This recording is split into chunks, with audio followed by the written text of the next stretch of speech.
This is Regenerative Skills, the podcast helping you to learn the skills and solutions to create an abundant and connected future.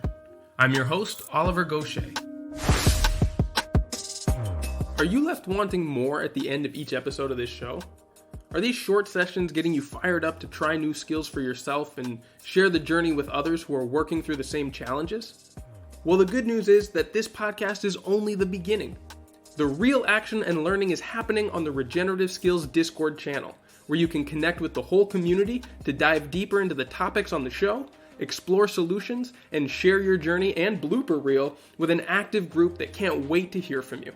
You can get your questions answered and share knowledge and wisdom of your own on a safe platform that, unlike the social media giants, won't steal your personal data to advertise to you in creepy ways. Ditch Facebook and join us where the real skill builders are. Just find the link to the Discord chat on the homepage at regenerativeskills.com. Hey there, everybody, and welcome back. So, by now, many of you have heard the few episodes on soil health that I've recorded with people like Harriet Mela, Matt Powers, James White, and others. I know that the subject of soil has become really popular with growers, and it's always talked about as being central to the success of regenerative agriculture and broader environmental health. And I don't disagree. Yet I'm often worried that the discourse around soil science is reminiscent of other scientific studies in which there's a never-ending search for more granular details. This reductionist science that we're often railing against in the regenerative sphere. This breaking down of components of the whole overview, down into chemistry, biology, and even down to anatomical structure, all of which can prevent making the learnings accessible to soil stewards, growers, and land managers. Now, such detailed science shrouded in a veil of technological jargon and research papers makes me feel that the real learnings are inaccessible and overly complicated. And for that reason, I've often held back from really digging deeper into soil on this show. On this podcast, I really hope to find the key concepts and actionable information that anybody can use to get real results, and that's often been hard to find. Yet that's exactly what brings me to today's session, where I get to speak to a soil scientist and a consultant who believes, as I do, that we need to make our soil concepts and principles more accessible and to help to guide land managers along the way to learn how to make their own observations and discoveries in order to foster relationships of understanding with the land that we take care of. So Ian Robertson has a lifelong involvement in all things soil, growing up on an organic farm and working with various roles helping farmers to understand their soils. His current role is as General Manager of Sustainable Soil Management, a soil testing and consultation company in the UK. Now, over the last 20 years, Ian has developed the most detailed soil test, which is widely used throughout the UK and Europe, allowing farmers a greater understanding of how best to manage their soil. Ian delivers soil presentations that are practical and engaging, and he works across all sectors of agriculture to build long-term relationships between himself, farmers, and their soil. Now, in this episode, we start by exploring what aspects of soil are really essential to understand a holistic picture of the function of the earth that you're working with, as well as the best tests to gain that knowledge. Now, spoiler alert, many of those tests turn out to be things that you can observe with your own senses. We use that part of the discussion as a springboard then towards which soil stewardship practices are broadly beneficial and represent the least amount of risk regardless of the soil type and makeup that you have. So Ian's learnings from decades and thousands of soil tests make up a very practical and digestible overview of the more detailed science out there, and hopefully will act as an antidote to the overwhelming amount of information about soil out there at the moment. So with that out of the way, I'll hand things over now to Ian Robertson. All right, Ian, well, it's wonderful to speak to you again. How have you been doing? Yeah, really good, thank you. Yeah, great to see you. It's been a while. We've been trying to do this for a while, haven't we? So it's good to finally get things sorted. Yeah, I mean, coordinating schedules across boundaries and time zones and stuff is always a trick, but we did finally get here, and I'm super excited to speak to you, not only about the work that you do, but around some broader topics and maybe some trends in agriculture, which I know you've got your finger on the pulse of.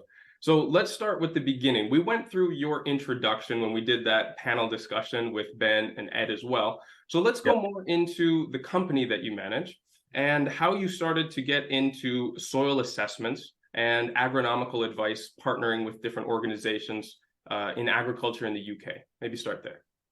Yeah, yes, a long time ago. I'm very fortunate in the respect that my father was an organic farmer in Scotland. And right from the get-go, I was my grandmother farmed as well, so we were always involved in farming. And I then went to Newcastle University, studied agriculture, and I was like the pariah. Everyone thought it was very weird. You're an organic farmer. When talking in the 90s at this point, everyone thought very strange. Anyway, it set up well. I then started working with my father in the 2000s. And we just started working with the Perry Labs in Missouri with the Albrecht analysis, which again was very new to the UK because we'd always been based on the indices system. Yeah, can you explain the Albrecht analysis real quick? So the Albrecht analysis is based on William Albrecht looking at cation exchange balances, ratios, etc., and trying to understand how soils perform rather than just a sufficiency method, or you haven't got enough, apply some more, like an index system. And it was we certainly found it very useful in the early days because it was unpicking a lot of questions to a lot of farmers who had on the index system where you're looking for 222 and PK magnesium 6.5 pH, but yet the crops weren't performing like they would expect them to. So then by using Perry Labs and the Albrecht analysis, we were finding there were lots of other things going on that were masking or being masked by the index. Yeah. And at that point, we started talking about calciums and potash in relationship to magnesium and soil structure. And again, it seemed a long time ago, but people were quite surprised that a soil test could help them understand why the soil was performing like it was. It had always been seen as a way of finding out what my nutrients were and doing a fertilizer plan or a nutrition plan. So that was in the early 2000s. We then developed it more, and in about 2006, I think it was, we formed a business called Sustainable Soil Management. And the reason we formed that was because the original business we were involved in was with biostimulants, so seaweeds and some very early biologicals. And the industry was at the stage that if you did a soil test, you were deemed to be selling something.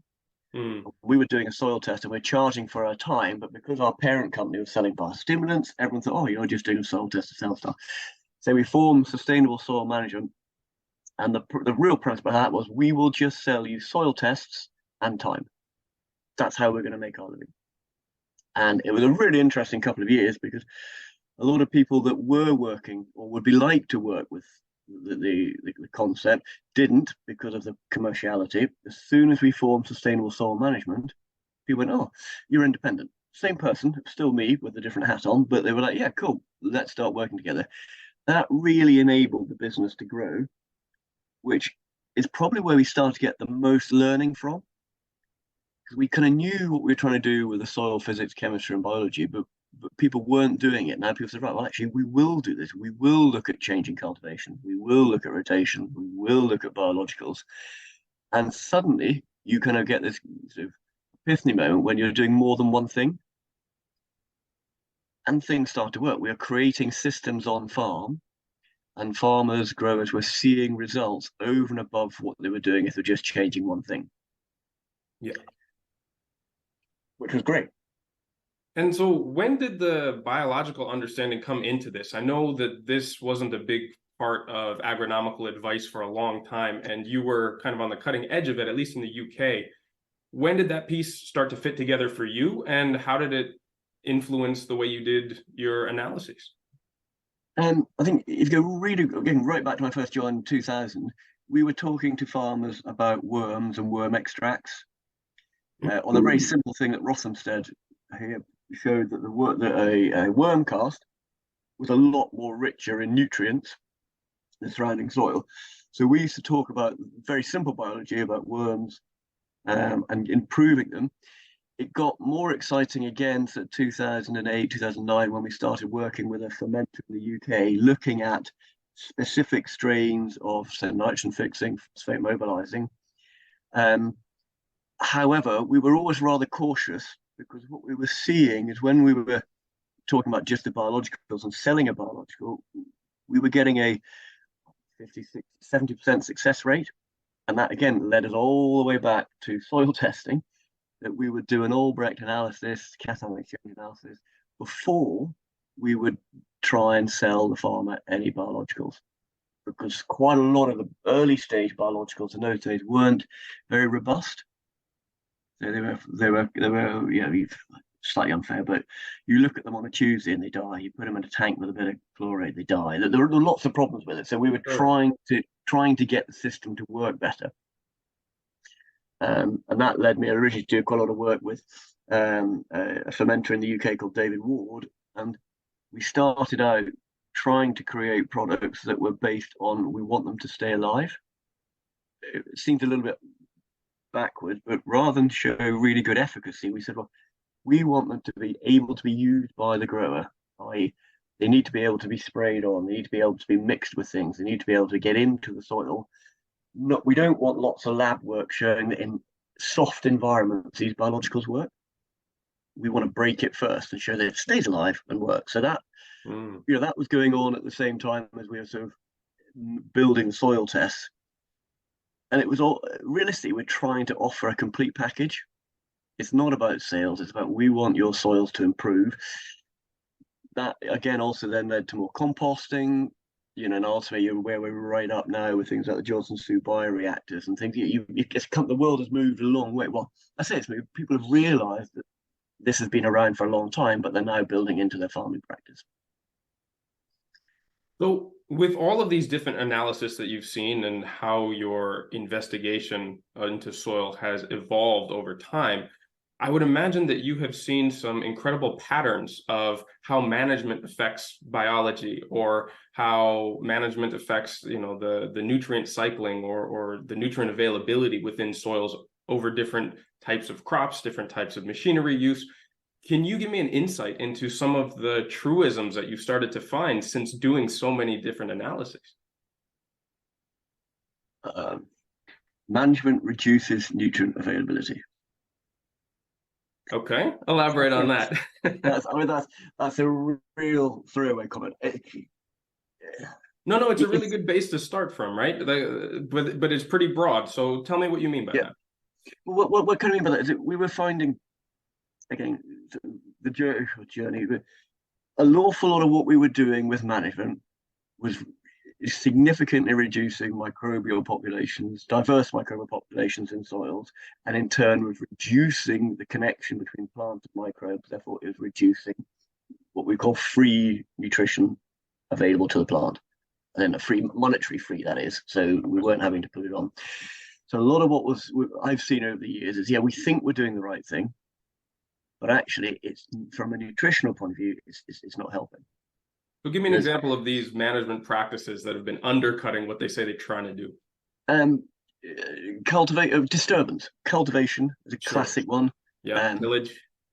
Tillage, increased horsepower and working when we shouldn't be working soils because we can, or we're under financial pressure to get them flicked over. Chemical. So in that respect, excessive use of salt-based fertilizers, which I say excessive, but that can be only, say, 300 kilos of nitrogen. It's not huge, but it over a sustained period of time, 15, 20 years, it adds up. Yeah. And then there's the area that I think there is a lot of work still to be done is through, excessive fungicides, plant protection products, etc. Yeah. Having a small but important break in microbial communities. So all these things were going on, and almost like the flywheel was going faster and faster and faster. The more I plow, the more fertilizer you use, the more fungicide I need. And you're going, that kind of stacks up. So why don't we do less? And then that's when a massive problem, I think, happened, was that we did less in isolation. So we know cultivation in theory is bad. Let's keep it really simple. So what are we going to do? We stop cultivating, but we don't do anything else. We don't do anything else to improve biology. We don't do anything else to improve seed efficacy or vigor, etc. And then we say, well, reduced cultivation doesn't work. And you go, no, it's because you looked at it in isolation. And this is why I said at the beginning, the system piece, and the system comes from people in agriculture willing to pay for advice. And that's quite a new concept in the UK. How new would you say that is? In the last, 15 years, probably, or maybe not even that. People have talked about it, Yeah. but not willing, because the industry's been really great at giving advice away for free. Sure. And so you do a soil test, and then the person that's done the soil test will give you a fertilizer recommendation or a lime recommendation or whatever. So when they start saying, well, actually, we're not going to give you a lime recommendation, but we're going to charge you for a time to talk about the holistic management, that again was part of the sustainable soil management brief. It took we found it quite difficult to break into that, because there was lots of people giving free advice. And the key part for us was that the advice we were giving was about a system to improve soil. Rather than a linear recommendation, which is probably what they were used to. Yeah, you're building something. We're gonna have a relationship, Oliver. We're gonna start looking at your soils. We want to be working with you for the next 10 years.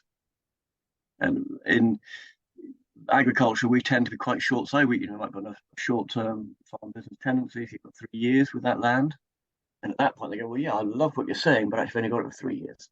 How do I maintain maximum output and be as profitable as possible? Now that kind of flies in some of the face of what we were trying to do. Indeed. So it was interesting times, but I feel it's a lot easier now. People are looking a lot more to invest in land and invest in the biodiversity, soil microbial communities. It's much more talked about.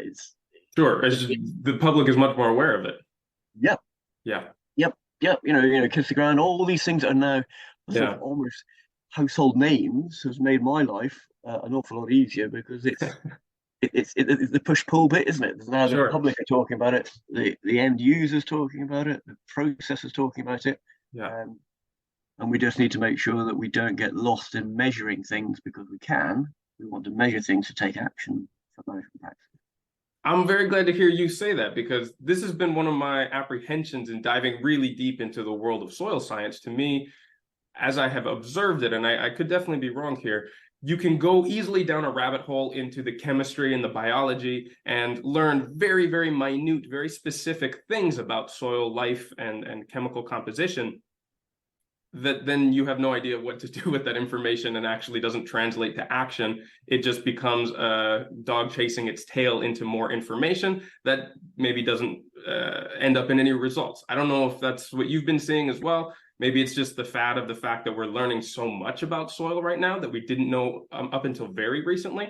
But I'm always looking for, okay, what does this information mean for me in practices, in what I can actually do on the land? And this is why I've been excited to speak to you, because I've had so many good recommendations that's the connection that you've been able to make. How do you feel about that? Yeah, absolutely right. There's so much information, and we can measure stuff to the nth degree. I'm slightly old school. So what? Realistically, so what? And we kind of forget sometimes. We love chasing rabbit holes, or the next thing that's coming over the hill. Right. We can measure. We can measure to the infinite degree how many bacteria I've got everywhere, and to 4,000 different genera. And I'm like, what? Okay, why? Yeah. What's the point? Well, we can do it. I'm like, brilliant, well done. But what does that mean for my farming practice? Yeah. And it slides into the fact that we end up getting slightly stuck in that you kind of make teams. So I'm a plow team. Well, I'm a direct drilling team. I'm a biological team. I'm a chemical team. Oh man, you're all in the same team. Yeah. And I'll often say at meetings, I love plowing, in the same breath I hate plowing. Yeah. It kind of, it's what does my soil want? And if I am going to plow it, have I told it I'm going to plow it? And you're obviously not going to be on your knees talking to your soil, but you can do. I don't mind. You can do that. Of course, there's other ways of communicating. Sure. Communicate. Yeah, you need to talk to your soil to say that if I was plowing you, I'm not going to plow you. This is what I'm going to do to help you get over the hump. And that comes into your systems and other things we can do within the rotation or within that cultivation system. Yeah. But I love your thought process of, we're measuring it, and you end up just measuring stuff. Yeah. Well, so, I kind of operate somewhat in this agri-tech space with climate farmers and many of our partners, where it seems like the constant underlying narrative that motivates this little slice of the industry is more data means we will be able to get better results. And yet at the same time, we now have more data and information and scientific analysis of our agricultural industry than we've ever had. And arguably, it's never been so destructive. And so there's a disconnect between that logic. And also, I mean, how much micro information and data do you need in order to do something that we as humans have been able to do for hundreds of thousands of years, potentially? And that isn't to say that there aren't great insights to be had in new forms of analysis. I don't want to, throw the baby out with the bathwater. But what, in your opinion, are some of the essential things that someone should have a grasp on? And that is really, the minimum effective dose to be able to go out into the field and make effective strategies or decisions. I think the key is you've got two pairs of eyes, and look and see, feel what your soil is doing, and really, really drill into that a lot more. And I think we've really lost the connection between practitioners and soil, and it's probably slightly unfair. There's a lot of science in soil now. And a lot of science, we keep wanting to do more science. And I often wonder, do we keep wanting to do more science because we don't want to actually stop and say we got it wrong and we can change things? We want to keep finding stuff out rather than going, hang on, just stop. Let's change some fundamental bits at the moment rather than trying to keep chasing stuff. And some of the really fundamental bits is sitting down with growers and talking to them about soil, just the basics. We're running some courses in the UK, Healthy Soils Connected, and it's just almost what it is. It's going right back to sort of school level of understanding how a soil functions, because I think there's a huge lack of knowledge certainly in the UK on producers. You get this sort of basic understanding that's not there, but with so much really clever stuff that's academic stuff, but we can't join the dots. So one of the key things that we're getting a lot of growers to do is come along to these kind of things, understand soils more, but then go right back to basics. We're doing a lot of visual soil assessments with growers. Yeah. And then what are some of those assessments that you do? Because this is exactly what I'm looking into right now. Like, what are all of the things that we can observe and understand with the very finely tuned instruments that are attached to our bodies before we go into the lab and start, messing around with chemistry? Because while that's important, I don't think it's important when you have no sensory connection with the soil first. Yeah. So again, we're on a laptop now. If we were on a farmyard, I'd walk in there, I'd shut your laptop, stop looking at stuff on your laptop. Yeah. Let's get out in the field. Let's use our eyes, nose, hands, smell, look at things. And so the visual soil assessment is really, really brilliant. However, there's a slight hiccup with it in that we will get growers out there, look at the crumb structure, look at rooting depth, look at rhizosheaths, all those things there, and get them smelling soils and a really active dock growing in a field compared to where there's no plant growing. And those things are really important. The tricky part is when we look at a visual soil assessment and we see, let's say, consolidation or compaction, the immediate response has always been, right, we'll cultivate. Yeah. I'm like, oh, hang on. Why? Well, because it's compacted. I'm like, okay. What we've got to remember, I think, is that a lot of your physics of your soil comes from your chemistry. And that includes, your sand, silt, clay fraction. How do they perform? The bulk densities, the particle sizes in there. And then you start putting things like humus in there that allows those sand, silt, clay fractures to slip and slide. You can't see this with your eyes. And then you go back to the old break stuff. You look at the total cation elements in the soil. Those cations, calcium, magnesium, sodium, potassium, ammonium to a degree, have a structural effect. So things like sodium, for example, will stack or flatten your clay colloids. So you can have a really compacted looking striated layer of soil. You go, brilliant, what I'm going to do is I'm going to cultivate it. So you cultivate it up, and then the sodium's still there. And what does it do? It goes back down again. Yeah. So it's that physical, the visual soil assessment, really cool. However, we always will try and coordinate that with a chemical test to try and allow us to understand why that soil is still performing, because it maybe It may be genuine compaction due to excessive trafficking and working, or it could be that we've got issues with our cations having a structural effect. Yeah. And then it becomes more interesting because you're now understanding soils rather than just saying, I've got a problem, try and fix it. Mm-hmm.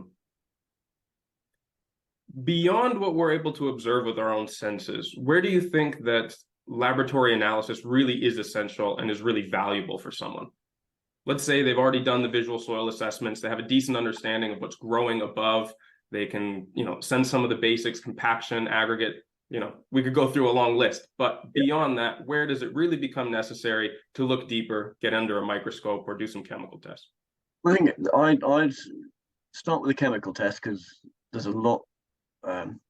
It's easier to send it to a lab to get a chemical test than it is with just a number of people that are trained to look down microscopes at the moment.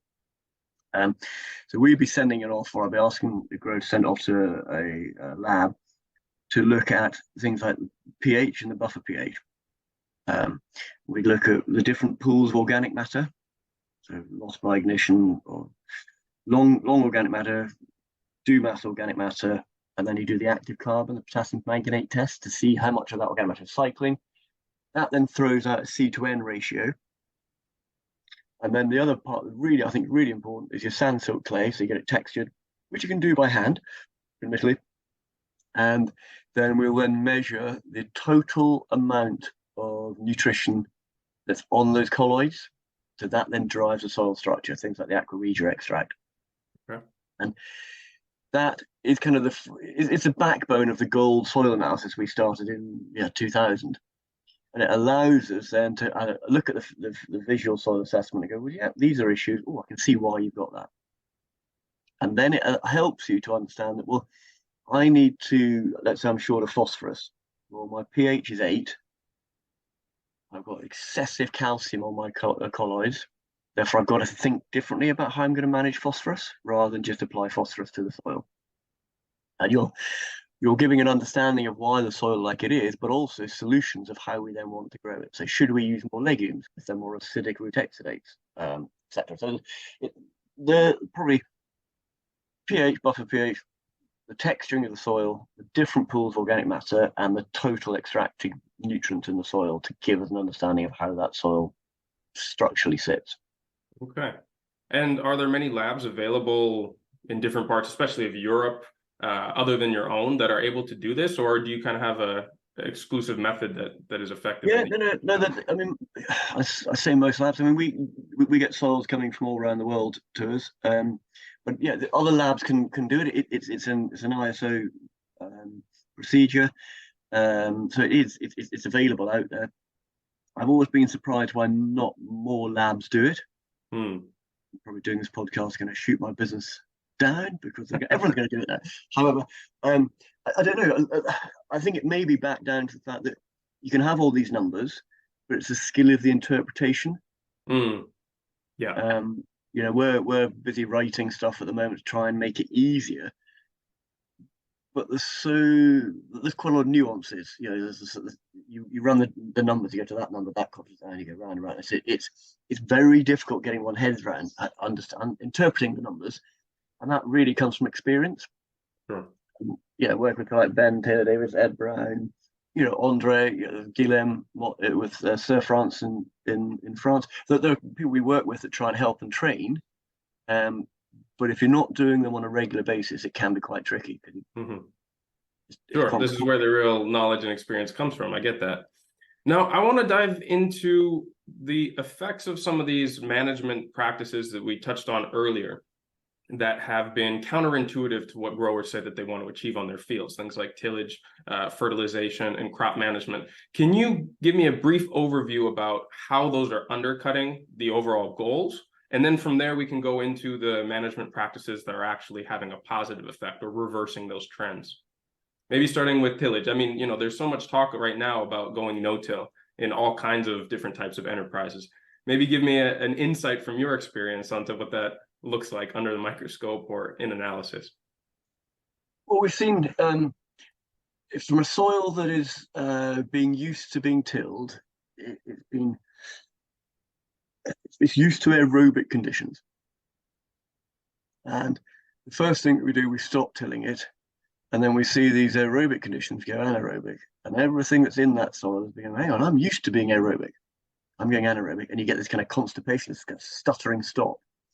But meanwhile, we've still stuck the seed in the ground and hope that we're going to get our 12 ton of wheat coming out.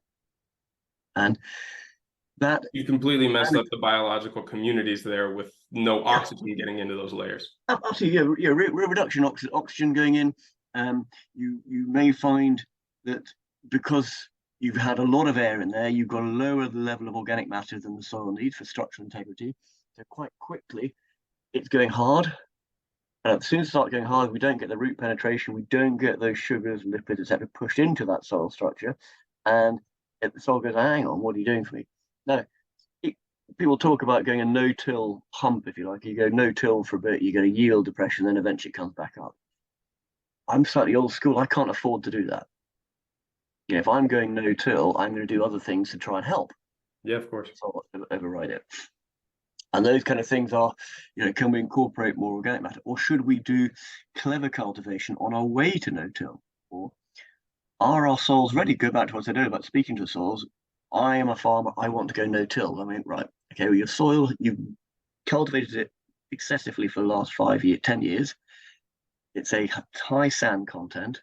It's got a low organic matter. You go no-till, you're going to go very, very broke very quickly. So what do we do to mitigate that, to get us on a journey that in 3 years' time we will be maybe no-till, or we might till 1 in 5? And it's coming away from the sort of dogmatic approach to be more pragmatic about what we want to do and why, what does the soil need to have done to it? And, have we got layers within our soil? We've got quite high organic matter at the surface and lower, deeper down, in which case we need to focus our energy on getting roots into that deeper area to maintain the organic matter, microbial communities, etc. And that one of the things we see that manifesting itself in chemistry is we see a real drop off initially of phosphorus. Okay. And then it's kind of self-fulfilling then. So the plant has got no phosphorus, it's got low energy, it's not moving sugars, and then you get this wheat plant, and the soil gets tighter, and you go, the old adage of, again from 18th century, a bad crop follows a bad crop follows a bad crop. We've lost the connection from the sun's energy to the soil. Yeah. The soil just goes, I'll wait for something good to happen, and it doesn't. Sure. And then the other part you can see is where, it happened 2 years ago, when nitrogen prices went very high. So it's really bad to apply nitrogen, headline. So right, we're going to reduce our nitrogen. But again, the soil and the soil microbiome is used to being fed air and nitrogen.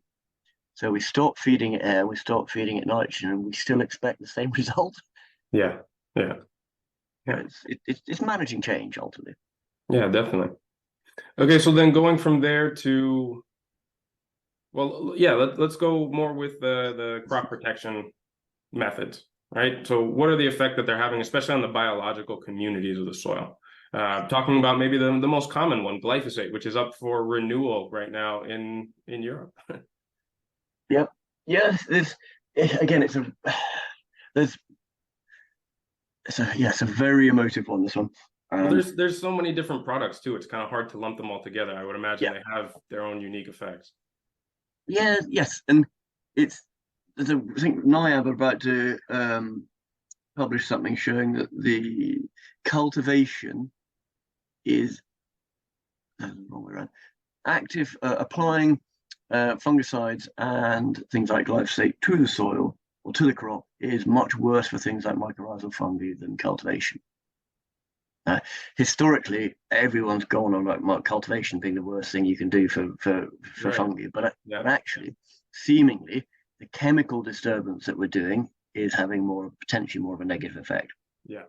So it's kind of watch this space. We've got to sort of match things up. That if using 2-3 litres of glyphosate a hectare allows me to grow a 30-ton biomass cover crop that I wouldn't normally grow, I think at this moment in time, I'm going to use 3 litres of glyphosate.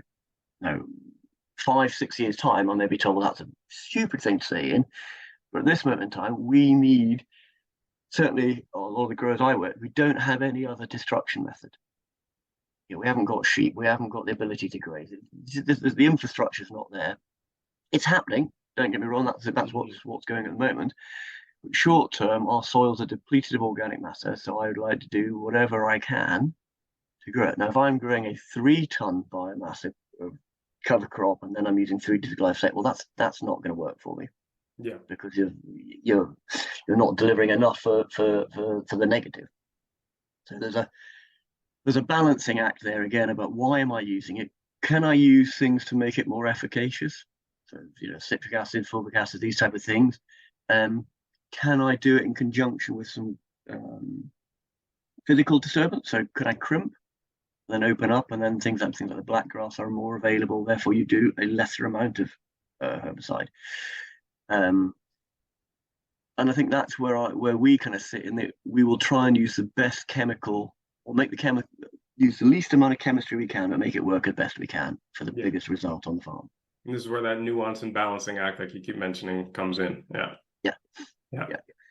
And I think I've again, probably will tell me off because I don't sit in any camp. Again, like I like ploughing, I hate ploughing, I like glyphosate, I hate glyphosate. It's what are we trying to do on the farm, what the aspirations of the farm are. Yeah. And what are the tools available to us to get there, right? If they're already certified organic, well, that's not going to be one of the options. And so we need to look at a different toolbox. Yeah, and it goes all the way back to working with Dad years ago. Is that we were doing organic farming practices in conventional farming. Yeah. Why wouldn't you? Yeah. But we kind of forgotten that. The more we can learn from the organic guys, biodynamic guys, the better. There's no harm in bringing that into, well, that's in mainstream conventional agriculture, but whatever we're calling it these days. Yeah. Well, so let's go to now the practices that maybe are more innovative and are starting to move things in the right direction. So, coming out of destroyed soils, issues with compaction or lack of nutrients or whatever, how do we start to get on the right track? And we still have to come back to the nuance and the holistic look at things. We can't just paint with a broad brush and say cover crops will work for everybody all the time, because at this point, regen ag is starting to be defined by principles and practices rather than by outcomes, which is interesting. And I can see kind of where it's headed right now. How do you feel about all this? Yeah, it goes back, cover crops, love them, hate them. And so many guys in the UK piled into cover crops would never do it again. And it wasn't the cover crop's fault. It was the choice or the management of the cover crop. Yeah. It caused the problems. Yeah. Cover crops are brilliant. Much cleverer cultivation, or go back to the beginning of understanding your soils to find out what your soil needs. I know that's a political answer. It doesn't tell you anything. However, it goes back to the fact that the more we know about your soil, you then stop looking at Twitter.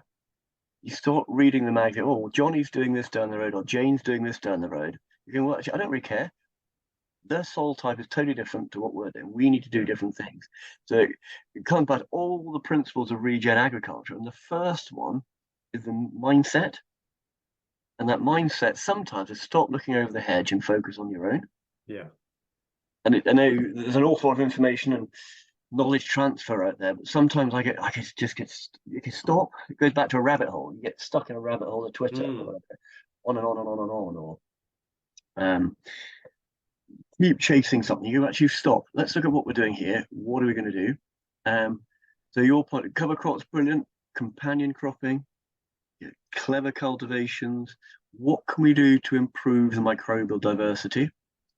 So whether that's your own compost, bokashi, Johnson soup bioreactors, all those type of things, or even buying biologicals, endophytes and those type of things, they all have a part to play. However, some will work better on some soils. That's kind of where the advice fits in, and the key bits to measure first. So what do we really want to do? Will it work? I'm running pHs of 8. Well, fungi is going to struggle at pH of 8. Quite a lot of your fungi, saprophytic will do all right, but a lot of your other fungi, mycorrhizal, will struggle at that. So how do we acidify the roots then? Well, we could put citric acid down on pipe. If short term acidify the roots, and the plant will then acidify it. So there's so many things we can be doing, soft things we can be doing within the growing of the crops that will really enable us to jump off this kind of flywheel of the old boron principle. Talk about self now, but keep chucking more at it. We'll actually stop and get it cycling, and that is, again, fundamental principle of regen. It is connect the sun to the soil via a plant. If we're doing that all the time, we will be improving what's happening in the soil. Sorry. And that's potentially one of the most economical ways of doing that. Yeah. And I mean, you can make it expensive. Don't get me wrong. You can spend a lot of money doing that.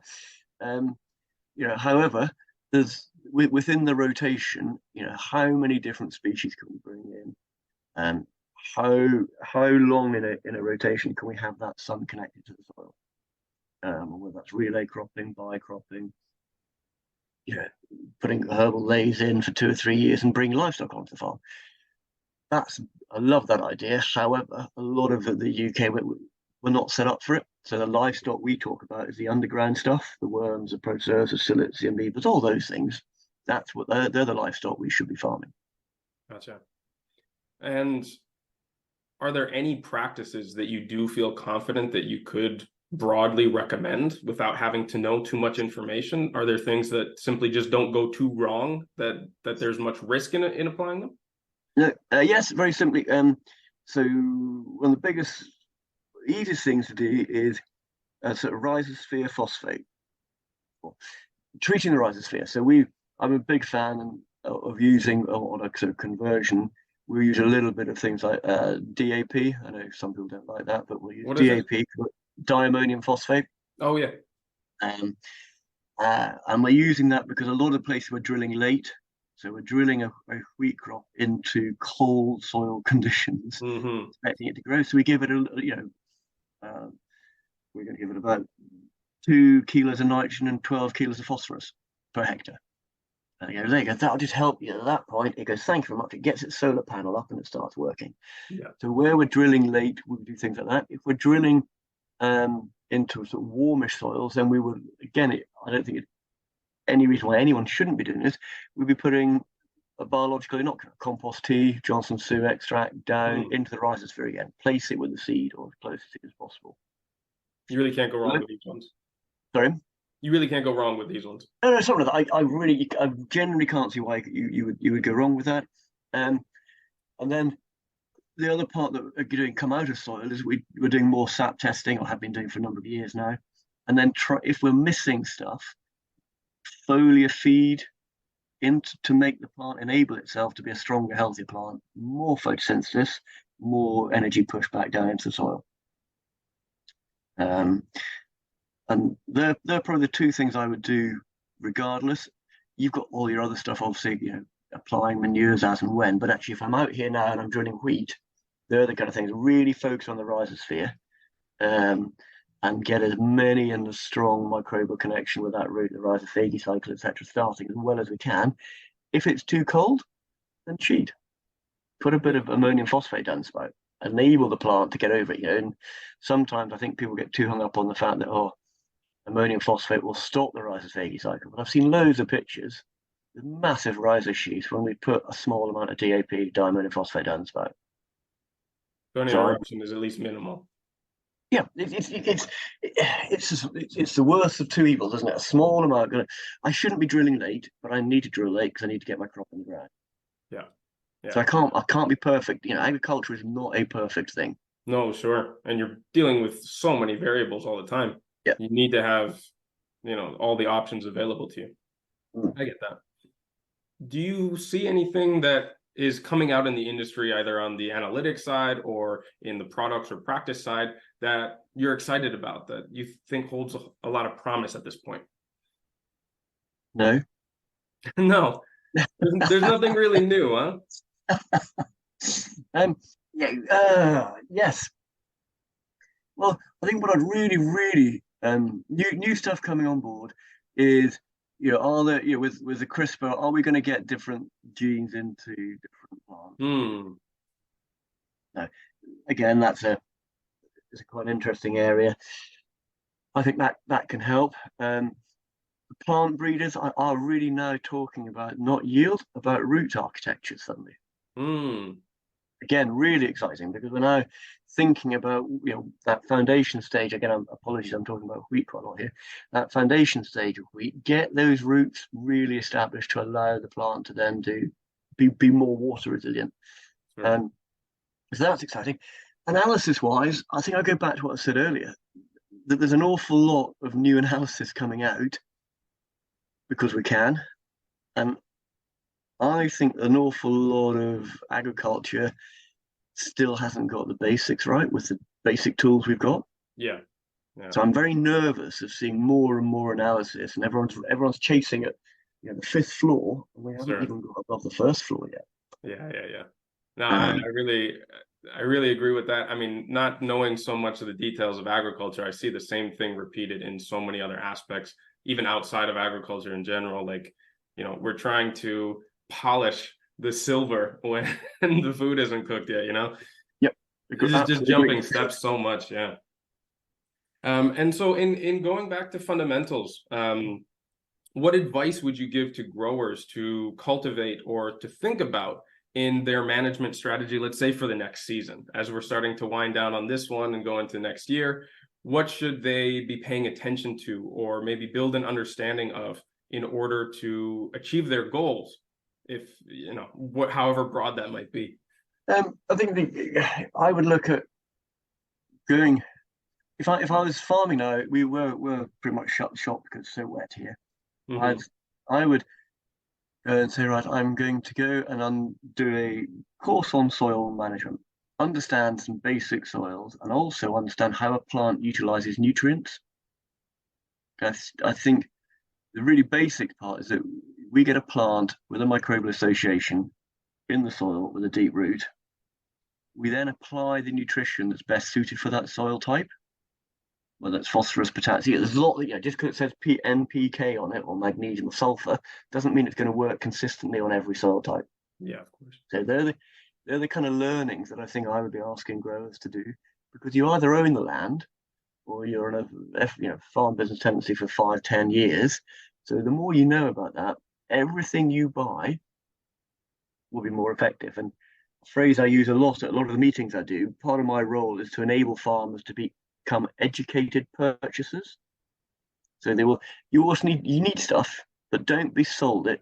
Go and buy it, because that will have that product is the best product for your soil type or the crop rotation you're growing. And too often not, we're brilliant at being sold to. And so, well, no, don't. Just understand how that will work on your soil. So I think that's what I would be focusing my time on. It's, again, in the UK at the minute, it's too late to be digging. Well, it's not too late. You can go and dig soil holes now, but you'll get very wet and muddy. You potentially learn a lot. And there's a lot of tests, or at least visual tests, that are not going to be done effectively in saturated soils. No, it's quite funny. We will do some over winter, and everyone's there freezing cold, gloves and hats on. Why am I outside? Can we go to the office again? They're shivering, like, oh, this is awful. So most of it, we do lots of digging in the summer and the spring and autumn. But that said, if you've never dug a hole, give someone a ring. There's lots of people that know about it. Go out and dig a hole. It starts with that first hole, and don't be shy about the fact that you might not know what you're looking at. You're not alone. So many growers don't. You dig a hole and go, yeah, that's nice, but they're not really sure what they're looking for. So I don't know if that answered the question. Probably not. No, that's pretty good. But it brings me to another aspect of this, in finding the patterns and stuff. Do you see real potential for, over time, let's say a handful of years, or maybe it would take a decade, to get to a point in, I guess all of these operations are so diverse. So let's say an arable cropping operation, to become fairly independent from inputs through good management. I mean, do you really see that as a possibility that people can shoot for? Yeah, I think so. There is a limiting factor to that, isn't it? If you think that we're trying to grow, let's say 12 tons of wheat. Our farm is geared, we're rented land, we've got lots of overheads. We need to grow 10 ton of wheat. That 10 ton of wheat in its biomass, to get to it, needs about 400 kilos of nitrogen. Regardless of other factors in the soil?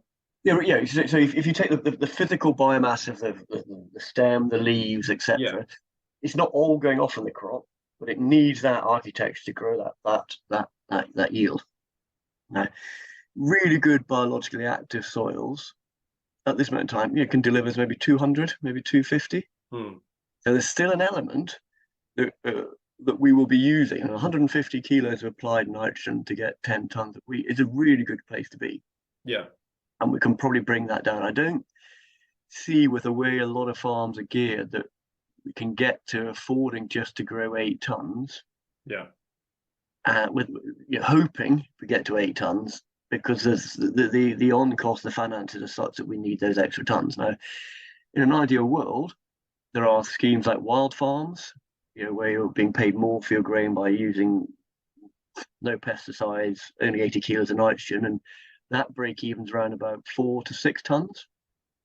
So yes, however, not everyone's going to pay the amount, because at the end of the day here, wheat's still a commodity. So we are hostage to the world market in that respect.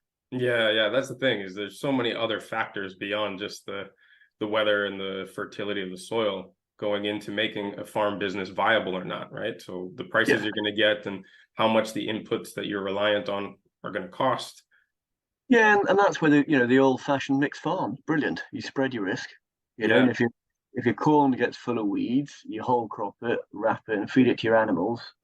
There's so many ways of enabling you to make money out of your mistakes if you've got a mixed farm. Sure. But do you really see that as something that is increasingly or decreasingly viable, at least in the UK? I know that, specialization and efficiency are often what drive these commodity markets. Is that moving in a good direction? Are things starting to open up for those possibilities? Yeah, I think so. Certainly a lot of the growers I'm working with, we're seeing livestock trying to come back on the farm. It's not what you call a true mixed farm, because they're flying flocks of sheep that will come in, so they're not owned by that. That's a step in the right direction. They are. So I think that there's a want there. But the difficulty is, if you bring mixed farming back, a lot of the farming generations have lost the livestock knowledge. Yeah. And it's really, really difficult. We're trying to do more of that kind of livestock mixed farming by doing it with cover crops and crimping cover crops and doing it that kind of way, or by cropping, etc. So I would love to sit here and say, yes, the world, the countryside will change and all the mixed farms again, but I don't see, with the pressure of the end producers, as in the processors, wanting the low price point for food. I don't think we'll get there. Yeah. That, in a recent conversation I had with John Kemp, was also what he mentioned too, that there's all this discussion about how farmers need to make this transition towards regenerative management. And without the industry that buys their products incentivizing more regenerative ways of producing, or creating more regenerative structures in their own businesses, quite frankly, the growers themselves don't have nearly as much decision-making power as we often try and put on them. No, totally agree with that. Totally agree. And it's that's the frustrating part. We as primary producers are holding a hand up, saying we're doing something here. Yeah. It's not being realized, or it's not being rewarded. Yeah.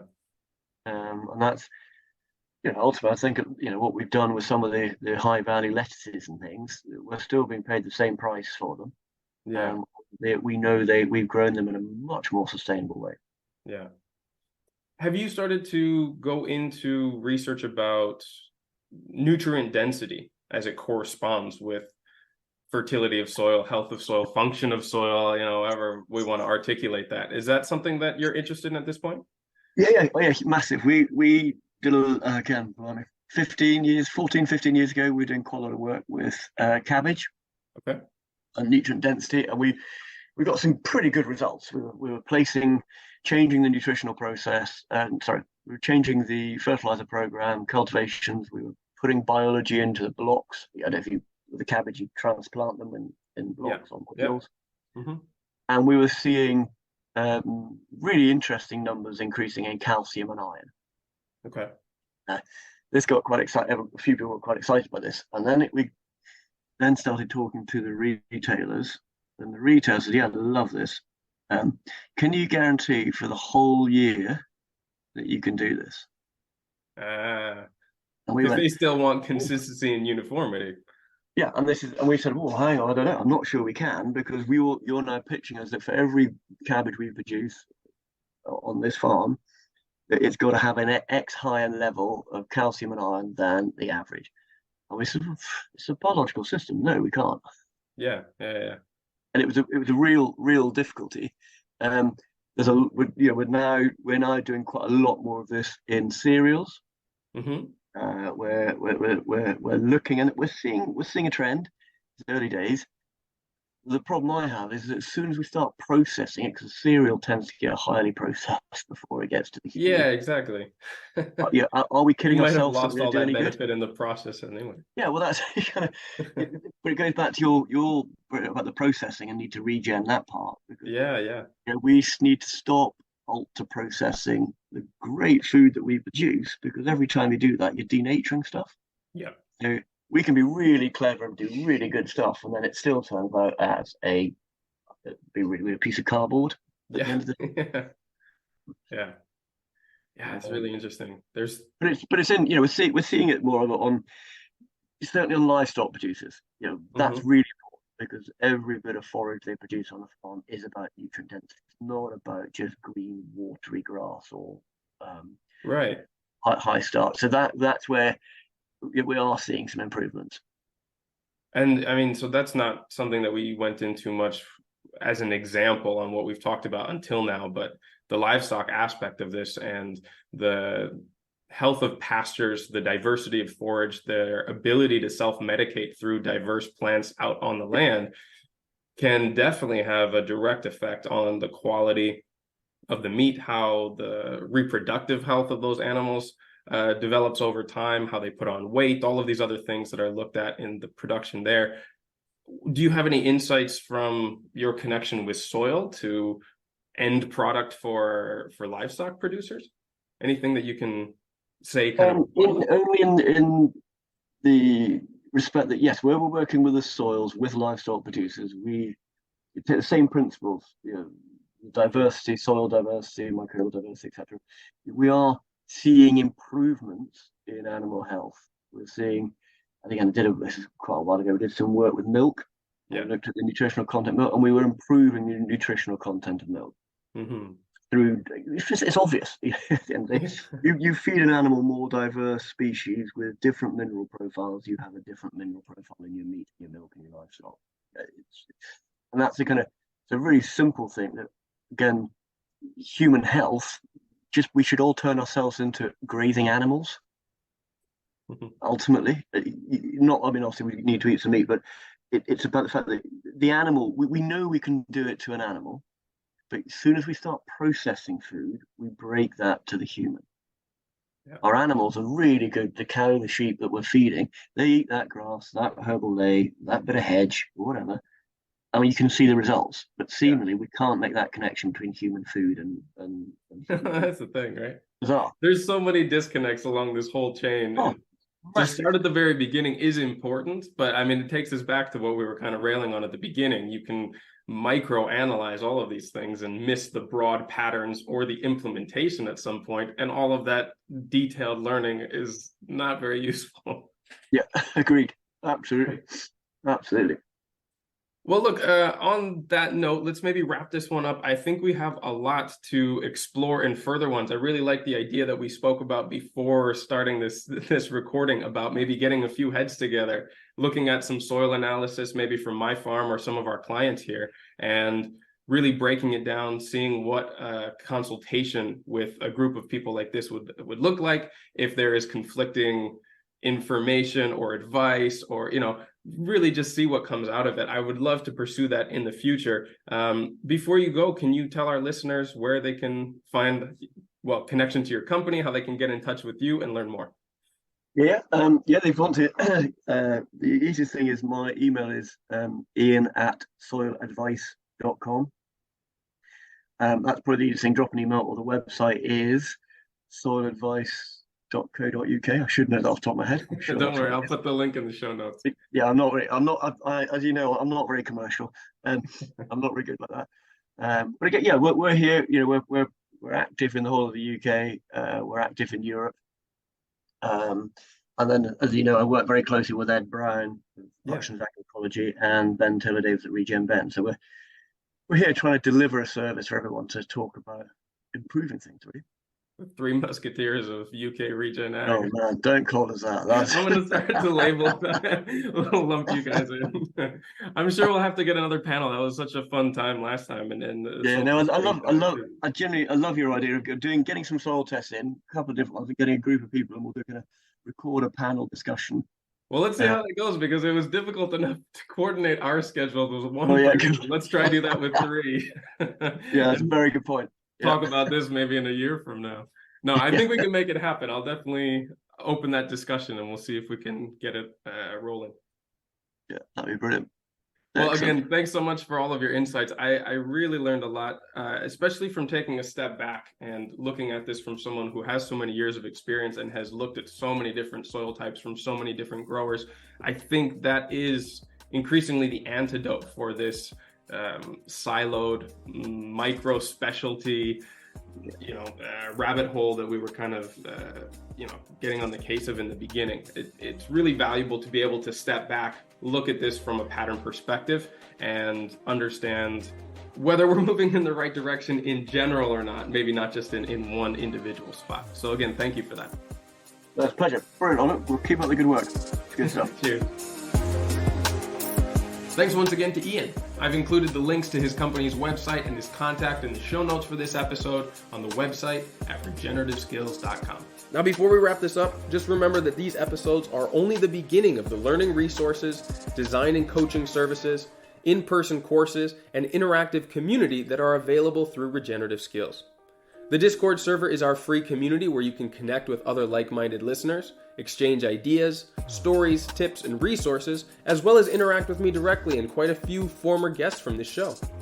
Our Instagram account at regen_skills is the best place to see the projects that me and the team are working on, both for clients and collaborators, as well as on our own properties. I'll also be announcing the certification courses, workshops, and gatherings that we've got coming up later this year. If you're interested in getting dedicated support for your own project, you can now schedule a free planning session with one of our team members through the request form on our website. You can also find all the links, show notes, and past resources there at regenerativeskills.com. We truly believe that no matter your experience, your knowledge, abilities, resources, or background, you can be a powerful force for regeneration on this planet, and we're here to help you find your path. So as always, remember to keep taking those little steps every day towards a regenerative future, and I'll be right by your side along the way.